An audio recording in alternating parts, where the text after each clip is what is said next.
So nagpapatuloy po guys ang ating episode sa isa sa pinaka sinusubaybayang manga, ang Sakamoto Days.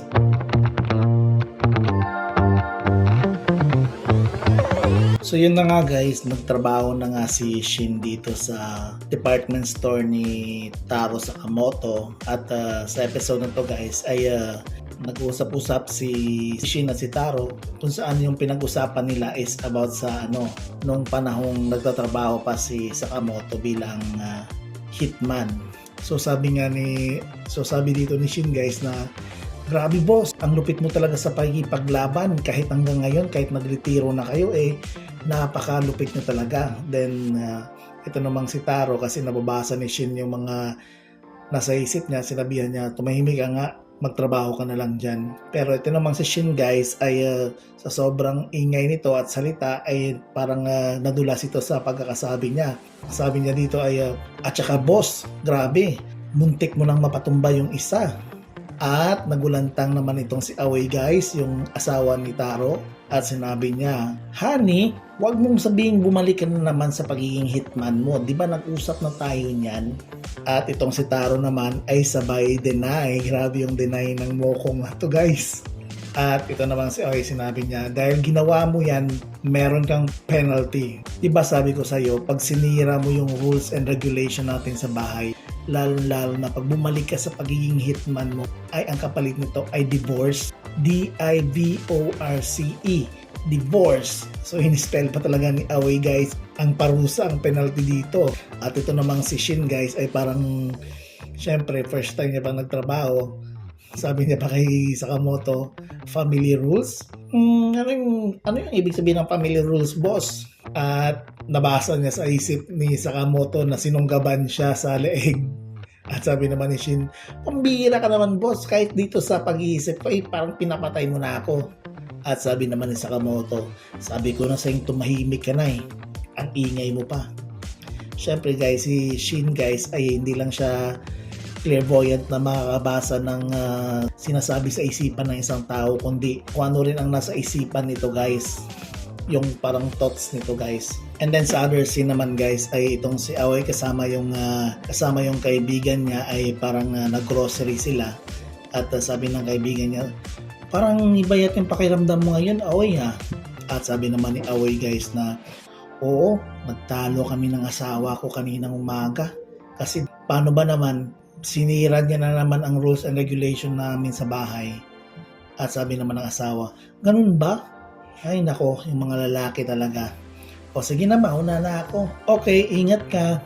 And sa other scene naman ay naglilinis itong si Shin at si Taro sa shop ng Sakamoto department store.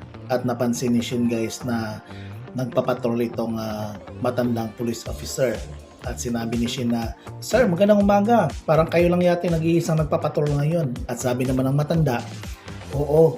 Teka, ikaw ba yung bagong trabahante ni Taro dito sa kanyang shop? Mag-iingat kayo ha. Alam niyo naman na uso ngayon ang hold-upan at ang mga bank robberies dito at mga store robberies. Alam niyo naman dito sa buong Japan uso yan ngayon. At sabi naman ni Shin guys na huwag kayong mag-alala sir dahil dito ito yung pinaka-safest shop dito sa buong Japan. At sabi naman ng matanda, ganun ba? O sige, sa bagay, alam ko naman na andyan si Taro sa'yo. Mag-iingat lang kayo palagi. At sa other scene naman guys, ay nung sumakay na si Away sa bus, ay bigla na lang may nagkaroon ng isang hold-upan. At biglang sumigaw itong hold-upper na, walang gagalaw, hold up to. Kung sino man sa inyo ang magtangkang lumaban sa amin ay pasasabugin ko yung utak nyo. At nagulantang na lang lahat ng mga pasahero. At ito namang si Away, sa isip niya, sabi niya, anong gagawin ko? Bumili pa naman ako ng ice cream, baka matunaw na ito. Kakainin ko na lang ba ito ngayon? Baka magalit sila at babarilin ako. At yung dalawa naman guys ay while on the way sila sa kanilang delivery, napansin nila ang bus na may isang hold-upan. At sabi niya kay Shin, teka lang muna Shin, balikan natin yung bus. At sabi ni Shin, bakit boss? Sabi naman ni Taro, may bus jacking, kinakarjack yung buong bus. At nandun si Away nakita ko. At yun nga, sinundan nila ang bus. While sa loob ng bus naman ay ang mga hold-upper guys ay kinukolekta yung mga pera at cellphone at sinabi pa nila, alam kong sa manga lang ninyo ito makikita o di kaya sa mga pelikula, pero totoo na ito ngayon at ibabangga namin ito ngayon sa isang building. At habang takot na takot ang mga tao guys ay si Aoi naman ay parang walang wala lang sa kanya. At sabi naman ng isang hold-upper, hoy, ba't parang walang wala lang sa'yo yung mga nangyayari? At sabi naman ni Aoi, ha? Ako bang kinakausap mo? Oo, ikaw, sino pa nga ba? Ay, ganun ba? Sabi ni Aoi guys. Parang wala lang nangyari sa kanya eh. Siyempre naman, ba't naman ako matatakot sa'yo? Alam ko naman na ililigtas ako ng asawa ko. Sabi naman ng hold-upper, ililigtas? Paano kanya ililigtas? Ilang minuto na lang at mamamatay ka na. Ibabangga namin tong bus sa isang gusali. At sa likod naman nila guys ay nagmamadaling nagdadrive itong si Shin para habulin ang bus. At habang nagbabiyahe sila ni Shin at Taro guys ay nire-remind ni Taro itong si Shin. Shin, ganito ang gawin natin. Tandaan natin na una, i-rescue natin ang bus. Secure natin lahat ng mga hostages. Pangalawa, Shin, mag-incognito tayo. Tandaan natin na tayo ay mga former assassin. So, wag nating i-reveal ang ating mga identity. Tandaan mo na hitman tayo dati. At pangatlo, Shin, walang magaganap na patayan.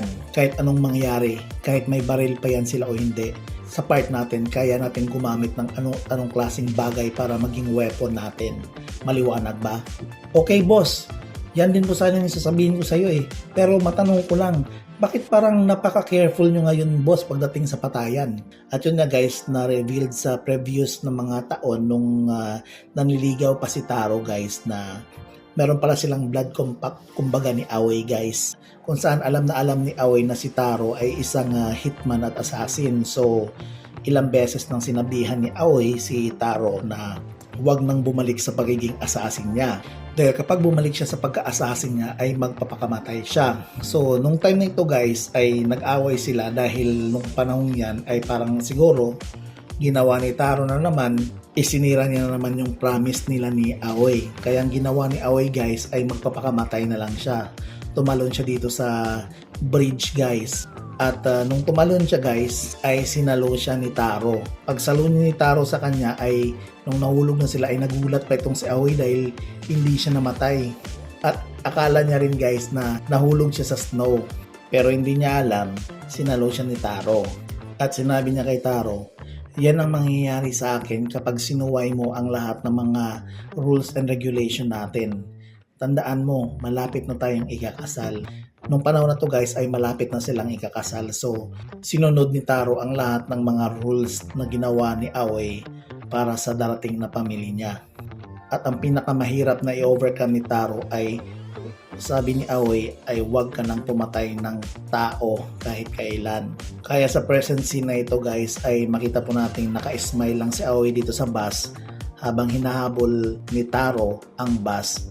At nung malapit na sila guys sa bus guys ay napansin na ng mga kidnapper guys na may sumusunod sa kanila at sinabi ni Shin, boss, yung identity mo, mag-cover ka na ng mukha mo. Pero nagmamadali si Taro guys at lumukso na ito sa mga gusali. At pagkatapos naman ay ito na, nauna nang sumulong si Shin doon sa bus guys at inatake niya na yung mga kalaban. Inisa-isa niya na ang lahat ng mga hold-upper sa bus at sinabihan niya ang hold-upper na ihinto mo ang bus kundi babaliin ko yung braso mo. Pero guys, napansin pala ni Shin na may driver pala ginapos ng mga hold-upper at hindi makagalaw sa kanyang upuan. At sinabi ni Shin na, hoy, tanggalin mo ang posas ng driver! At pagkatapos ay bigla na lang itong sumarurot si Sakamoto guys sa harapan ng kalsada at may dalang bakal na traffic sign habang suot-suot naman itong maskara para matago yung kanyang identity. So dahil hindi makapreno yung bus guys ay ginawa ni Taro ng paraan para mapahinto itong bus. At yun nga, napahinto niya yung bus guys gamit lang itong signboard. At nung umakyat na si Taro guys sa bus ay biglang sumigaw ang mga tao. Ala, sino yan? Hold-upper na naman yan. So, ito kasing si Taro, parang iba-iba yung mga sinusuot eh. Natawa talaga itong hitman na to. At yun nga, niligtas nila ang lahat ng mga pasahero. Walang namatay kahit na hold-upper. At sabi nga ni Aoi, mabuti na lang at niligtas mo ako pasensya ka na kaninang umaga. At sabi naman ni Taro guys na family rules, Article 12, tandaan mo yan honey. So napangiti na lang itong si Away guys at sabi niya, magluluto ako ng masarap na hapunan sa iyo mamaya. At yun, nakauwi na sila sa kanilang shop. Pero pagdating naman dun sa shop nila guys ay napanood nila ang balita kung saan ang about daw sa isang misteryosong maskman na bigla na lang nagpakita guys. So nagulat na lang ang pamilya sa Sakamoto. Habang nanonood sila sa balita ay bigla na lang itong sumigaw yung anak ni Taro. Daddy, diba ikaw yan? At napanganga na lang itong si Shin guys. At ito namang si Taro guys ay parang ang lalaki na ng mga pawis guys. Pwede bang ikwento mo sa akin, boss, kung bakit ayaw mo nang pumaslang?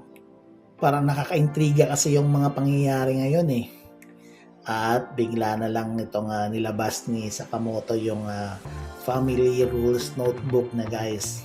At yun nga, binasa nga ni Shin guys. At nagsalita na lang itong sa isipan si Taro guys na sirain mong lahat ng mga rules dyan at papaslangin kita. At bigla na sumigaw si Shin guys na, grabe ka naman boss!